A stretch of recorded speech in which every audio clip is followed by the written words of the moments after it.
Welcome to The Adoption Curve, the show where we explore how leading organizations are transforming their approach to turn technology adoption into a strategic advantage. In each episode, we'll sit down with a learning and enablement practitioner to get their inside story on how they're helping their organizations adopt and maximize their technology investments. Let's dive into today's episode. Heidi, welcome to the show. Thanks for having me. Yeah, it's great to have you here. We appreciate this. Can we kick things off here? I think a lot of people in L&D probably familiar with seeing you on LinkedIn. I know I was and wanted to have you on the show here, but can you give us a little bit about your background and kind of how you came to be where you are now? Yeah, so I started my career as a college English professor. And at the time, it was not a very popular route to go from being an educator into instructional design. But I did it anyway because I wanted a more stable job, more stable hours. And so because I had a new son at home. And so when my son was 6 months old, I started a PhD program in instructional design, like any normal person does, of course.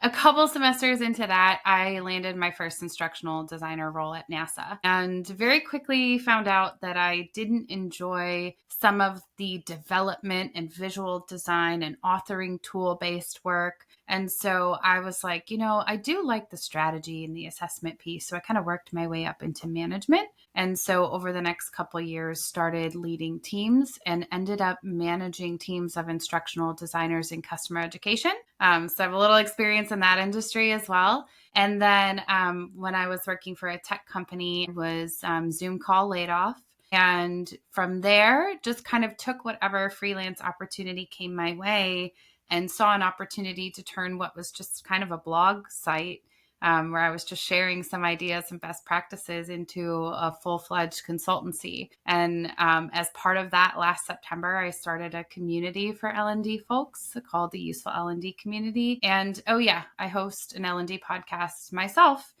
called The Block that I started back in 2020 during the pandemic. Amazing. What a roller coaster of different things, from a professor to NASA to different ID jobs to all the way through to building a community now. So I think that lends well to great rounded perspective for L&D folks who may want to tackle all different elements of where they could be useful for an organization or take their career. So this would be really helpful to kind of talk through a bit of this as we're looking at help people figure out where they can apply their skill sets or what threads they can pull as they're interested in different elements of where a career could go. So if we back up here, we talk a lot on the show about the concept of adoption or driving home things like process improvements, helping drive home, being like a strategic partner in the business. Yeah. So if we start from the top there, you mentioned that like just doing the regular instructional design work was not your cup of tea. As you got into like, hey, I want to be on the strategic side of that.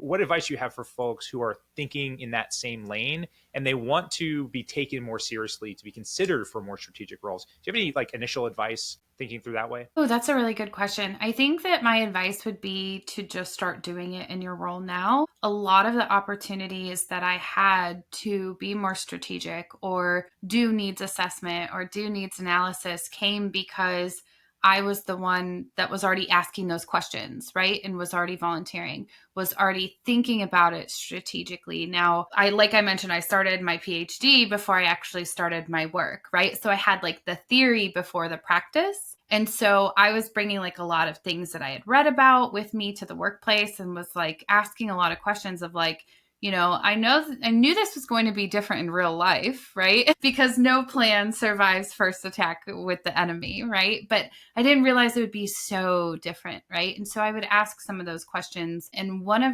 the cool things about my PhD program is that my professors were very flexible, but also my boss at NASA was very flexible. And they let me do my needs assessment assignment for my needs assessment class at my job. Right. And so both kind of were flexible in the parameters, and that assignment itself, just like doing a very quick little needs assessment on a once a year event that we held, led to me being asked to lead a needs assessment, the questions, how it would be measured for the entire curriculum of our small program within NASA, and involved me traveling to all 10 NASA centers in the US, conducting focus groups.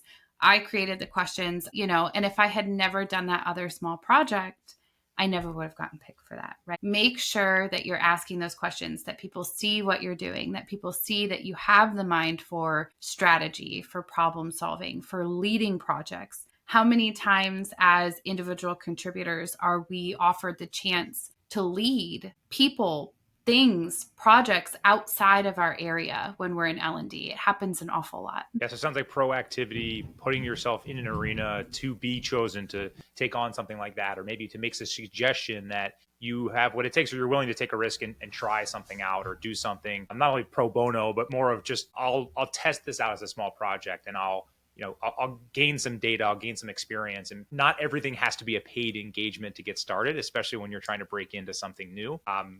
I think there's a good transition there into even just the broader sense of the L&D department internally, not just talking about you and your role, but your team and your department, how you're becoming a business partner and not a cost center. I've heard you talk about this a few times. What do you say to folks who are kind of battling with that right now, where the organization definitely sees them as services that support the org and are a cost versus someone who's like a strategic business partner? Yeah, I think there's a few things. First of all, I always am very adamant to tell people that you cannot give up that ground, right? Like the moment you start becoming an order taker, it is so difficult to reverse it, right?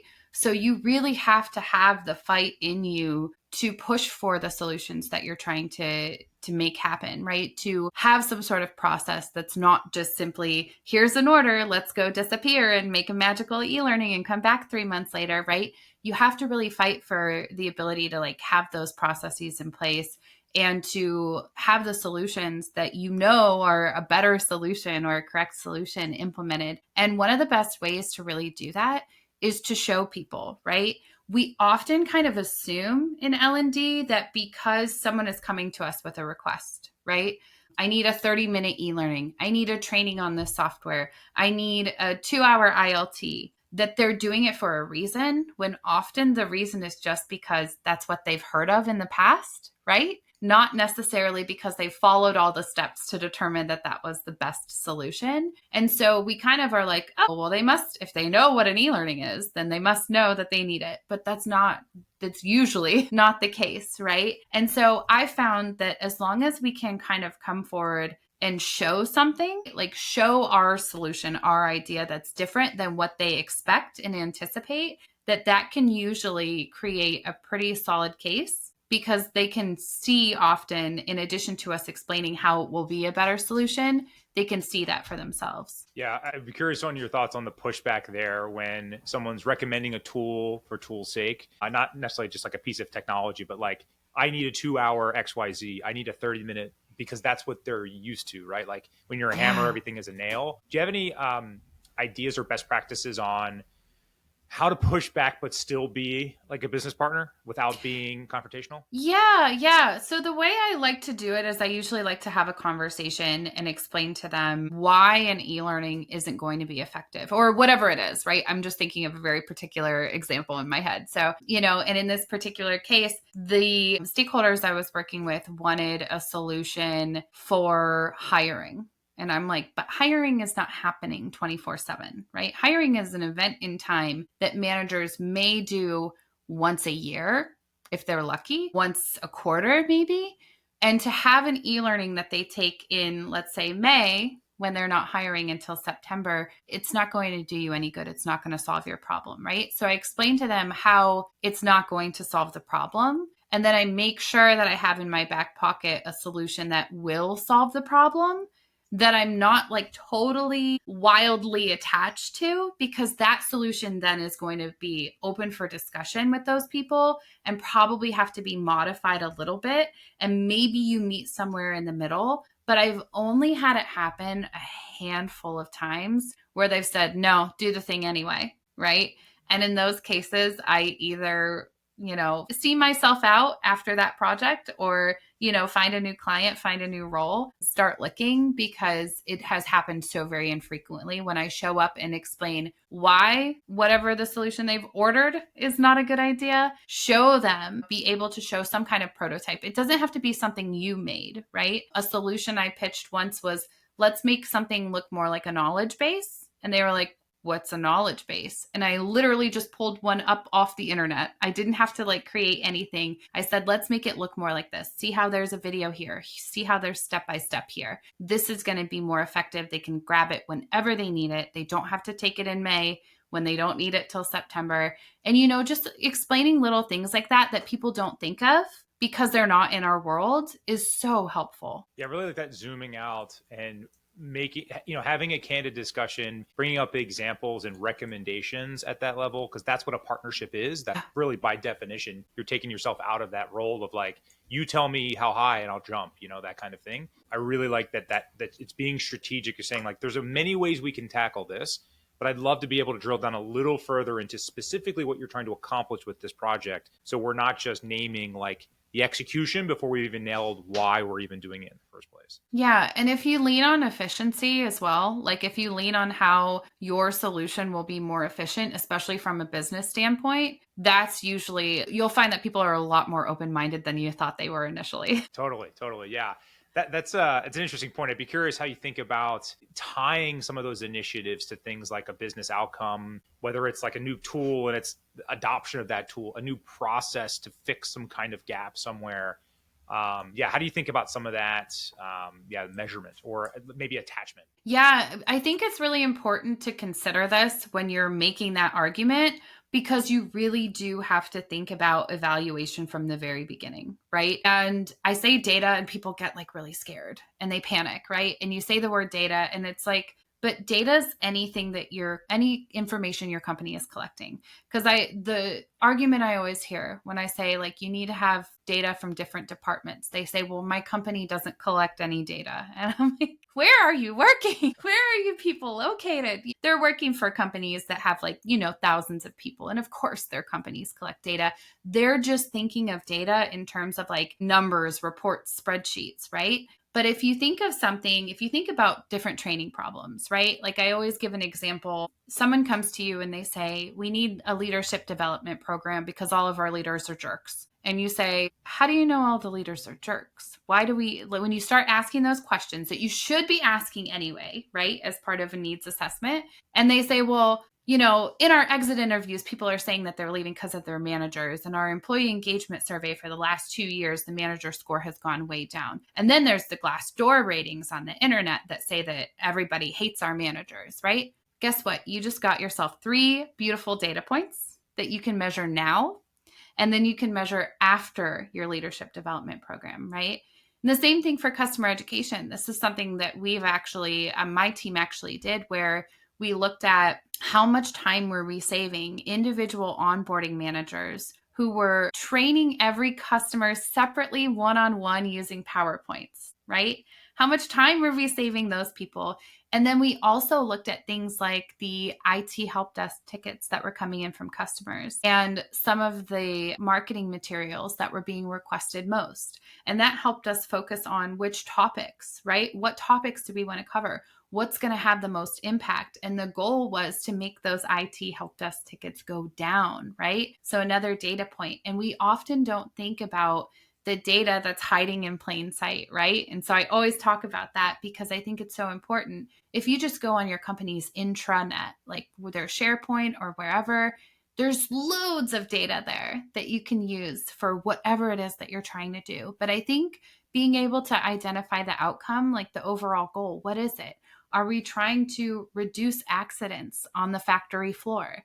That's our measurement, right? Whatever that performance goal is, that's our measurement. And there are ways if it's truly a need, which a lot of times it is, and sometimes we may not have like the perfect, like where it's coming from dialed in, but a lot of times it is a need and we can find the data that's associated with it. That's a really good call out. Yeah. Sometimes you have to get really creative. I think we all fall for that, where we think there's some data warehouse with every piece of information everywhere and we're not allowed in there, right? Yes. And then you realize that we've done this for customer education with some customers where we physically just pulled up their calendar, like counted how many meetings they had that month. And we're like, looks like 5 times this week you did X. That was an hour each time. The customer got this outcome, and we just did back of the napkin math, and we're like, that was $10,000, you know, for that one thing. Exactly. Right? And it can be like that. It can be creative, and partly anecdotal, partly Yes. bolted together with some other things, right? It doesn't need to be this like perfect graph that Harvard Business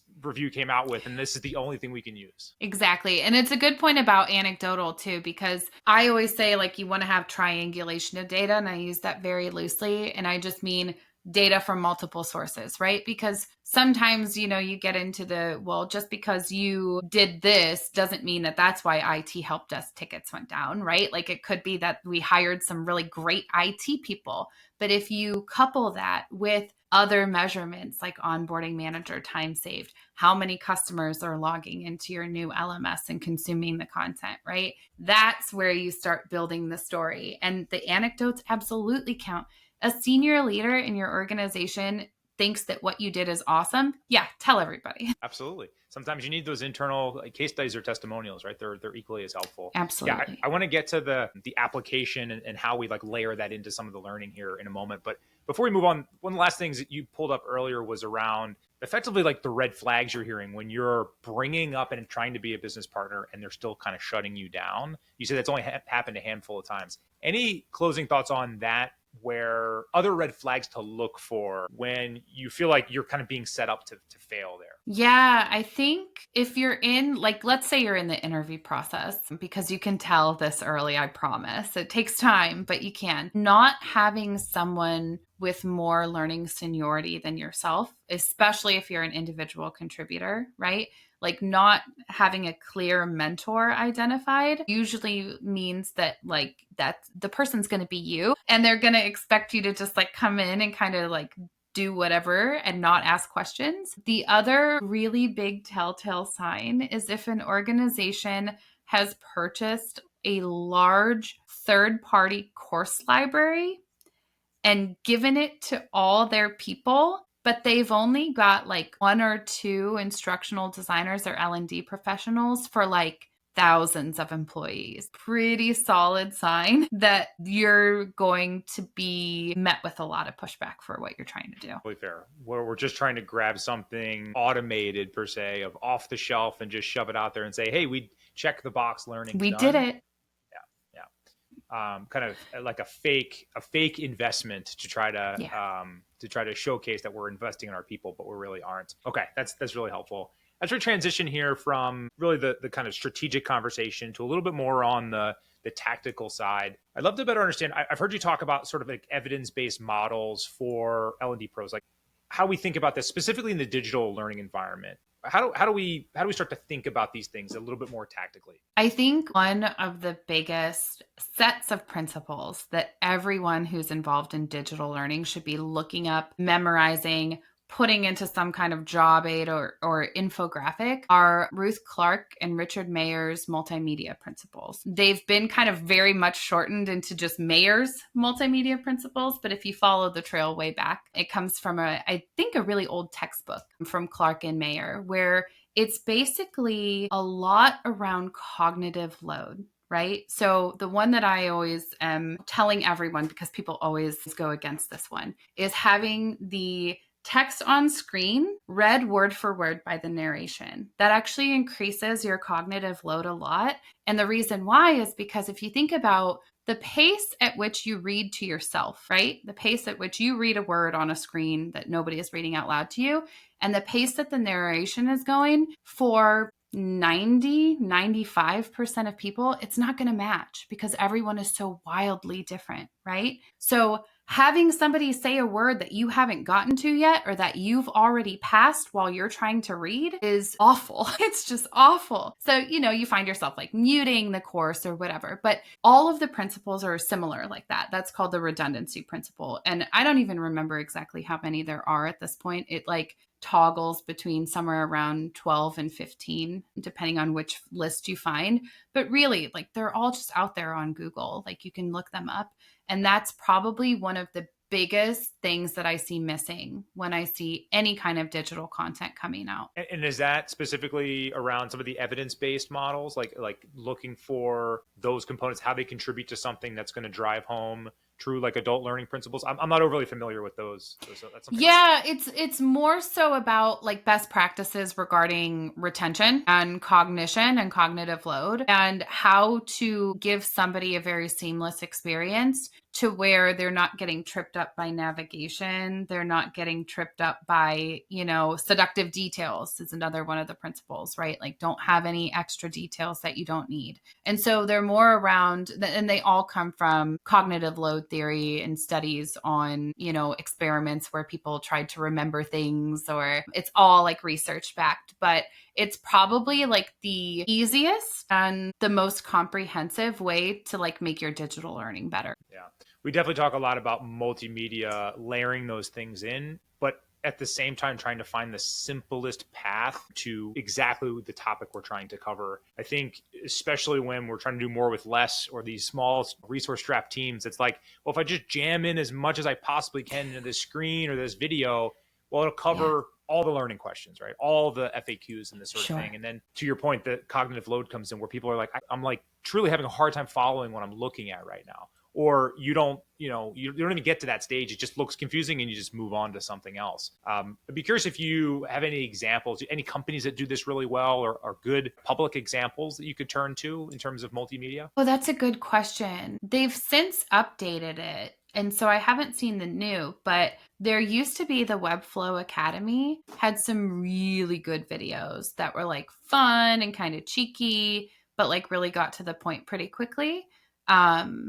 They were a really good example. And I haven't watched them extensively, but Notion's knowledge base has pretty good, solid, the way their knowledge base is broken down into like the relevant steps and what you're trying to accomplish is also really good. Yeah. We've seen some good ones with HubSpot. There's a couple others that really do a good job of giving you optionality too. Like, here's the video version of this. Here's the text version. Here's a screenshot. Here's the linking. So like, it's just this set of tasks here. Once you finish that, then you move on to something else to give people like a small sense of accomplishment as they're going through, a learning guide or something like that. I'm sure there's a lot more, the strategic education behind all of that and strategy behind how that's being executed. I look at it more from the non-L&D side as someone who doesn't come from the space, going like, I don't know, but that felt fine going through it and I wasn't overly confused. So that felt like something that we should repeat.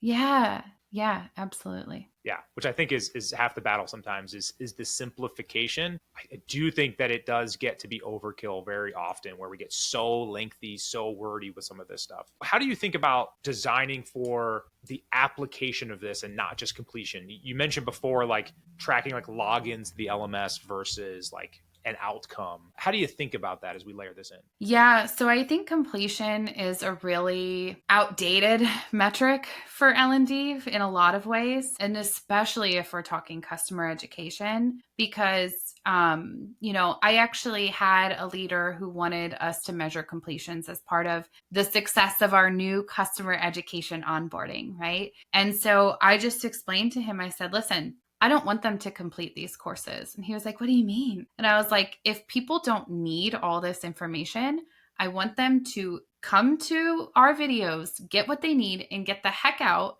and go do what they need to actually do in the software, right? Why would I want them spending time in our LMS rather than the software that they paid to use, right? And so I think that it's really important to be looking at how many customers are accessing your materials, right? How many are doing it more than once is another really good indicator, right? Are they coming back for more, right?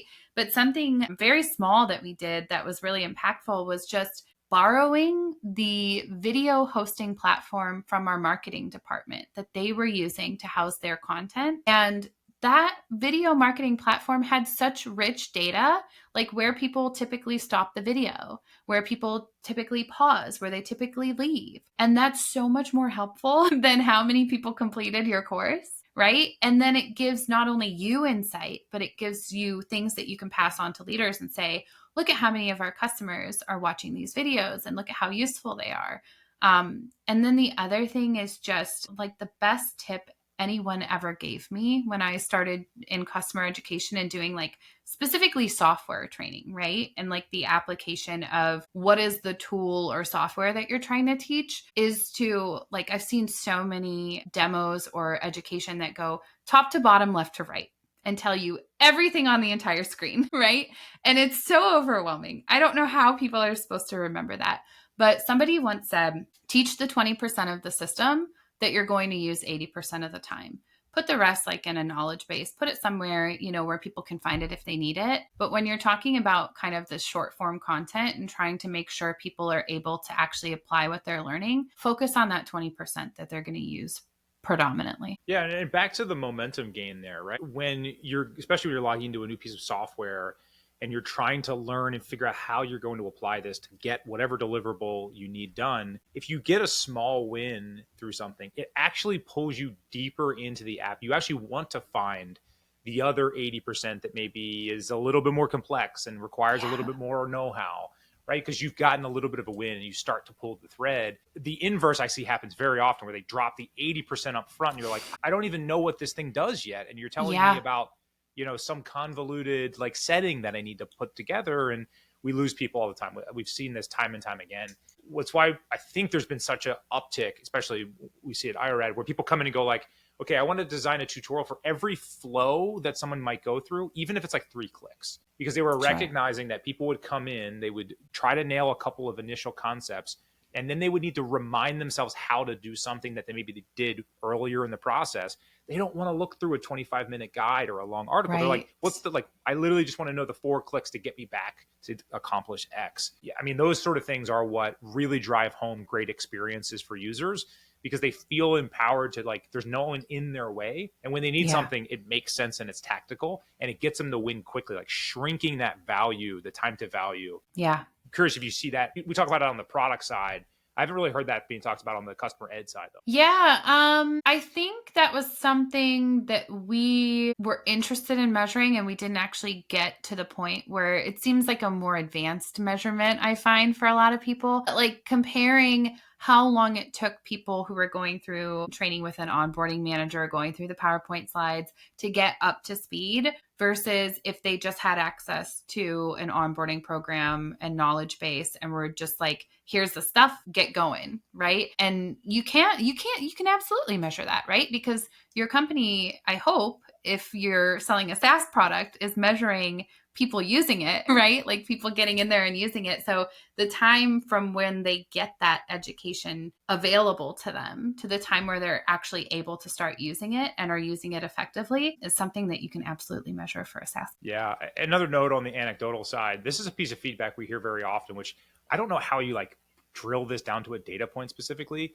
but we hear just general sentiment from the learner base, even if this is internal, right? So this is an organization who rolled out a piece of software for their processes internally, and they have like new people who are trying to use this to, accomplish things in their day. The tickets and the asks that come in, when there's quality content there, the sentiment shifts from like, hey, I could use a tutorial or an explainer just like that other one that I saw just on this thing, versus like, this thing sucks, it doesn't work, I don't get why and it's like this negative approach. Just overall sentiment is just way lower when we're not breaking things out into those simpler ways. Does that resonate at all with you? Yeah, and I think that's one way where like AI can be really helpful and useful is measuring some of that more qualitative data, right, that we're getting. So something like that where you are comparing like the input that was happening before, even if it's on like your end of the course or surveys in the LMS or something like that, right? But to be able to take all of those responses and then run it through like an AI chat GPT, something like that, and have it do that sentiment analysis for you. So you don't have to kind of qualitatively code all of the data. It's a really great way to make use of some of that where you're like, oh, we've got this story and we know it and we know it's happening, but like, how do we tell it? Right? Totally. Yeah. And I think people are looking and thinking like the survey is going to be like a black and white thing. It's either I loved it or I hated it, right? And it's like, that's not really there. It's reading between the lines a little bit more.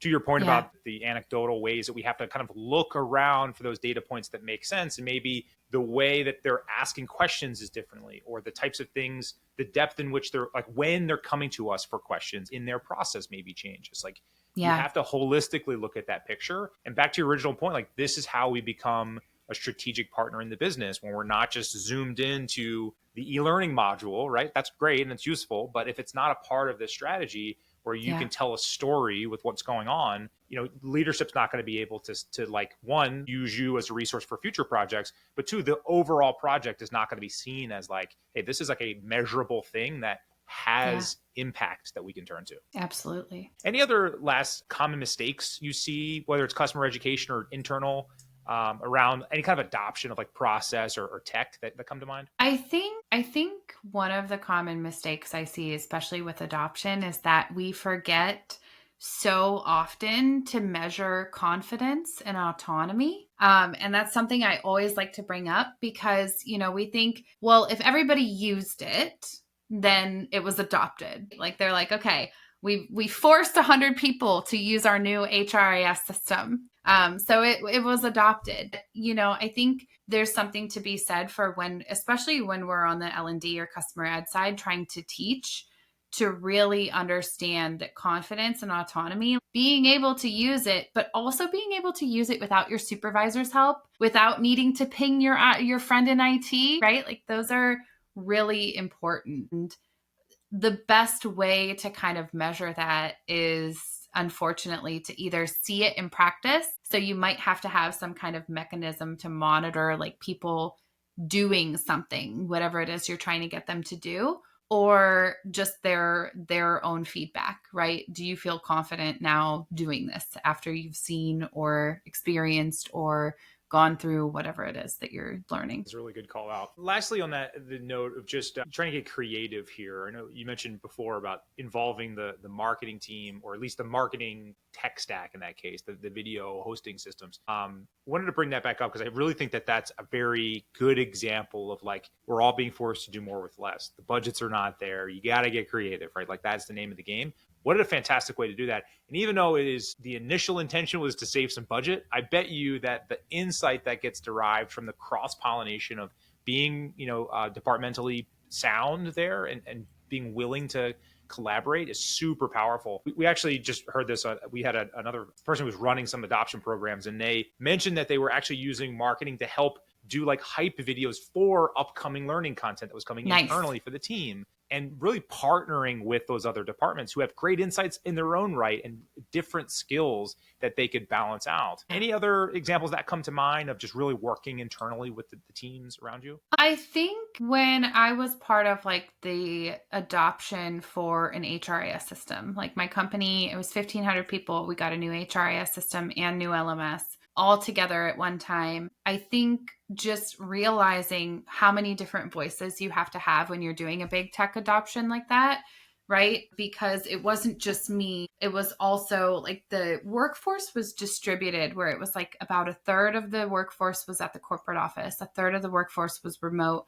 a third of the workforce was in factories working as frontline workers. So having people representing each of those groups in the meeting was crucial, because we realized we had to have kind of a multi-pronged training or tech adoption program to go out for these different people, right? Like we had some office hours, come chat with us at the corporate office, but we couldn't do that for our remote people, right? So we had to have scheduled virtual sessions, like pop into the one that works for your schedule, and multiple ones. And they wanted us to fly facilitators out to the different factories. And we did that, because they said, we want them to see these people, to have them practice, because the frontline workers were doing clocking in and clocking out using the HRIS system. So it was incredibly important to everyone that went smoothly, right? And so they were like, we want them to like hands-on practice. Okay, let's do it. And so we had so many different kind of moving pieces and parts, but they were all completely necessary to serve that portion of the organization. And the wonderful thing that happens when you work with those different people and with those different departments is that then they know who you are, right? And so often we end up working with people that we've worked in the same company with for 3 or 4 years and never interacted with, because they didn't have a learning project with us. But when you just meet people for the sake of meeting people and collaborate with people for the sake of the collaboration, they come back to you, and you become that mini consultant within your own organization. People want to work with you. They request you, right? Yeah. It's funny how much that has come up in these conversations on this show specifically around the like awareness piece for learning and development. Like that there isn't a lot of that being talked about in these different departments. It just comes up like we have a need, let's go just like tap in that team. And these bigger projects that touch more departments end up being the opportunity in which the L&D team gets to strut their stuff, but also connect with other people. And when they're connecting, they're building relationships. When they're building relationships, people like them and they want to work more with them. And then it becomes a collaborative approach versus like this department versus this department. And it's just this battle constantly. I also think that it brings up the ability to communicate more proactively. I feel like the root of so many of these big change management or digital transformation efforts are somebody somewhere made a decision that we're doing something, and then everybody else has to just deal with it. And like that frustration that people have versus like, if I know Steve and Mary and Susan from these different projects, we'll know about it around the same time. We may even make a group decision that we need to fix this or buy this thing or change these things. So it really is that ability to like become, like you said, the internal consultant and to build relationships throughout the organization. I think that's it's like internal networking, right? Yeah, absolutely. Yeah.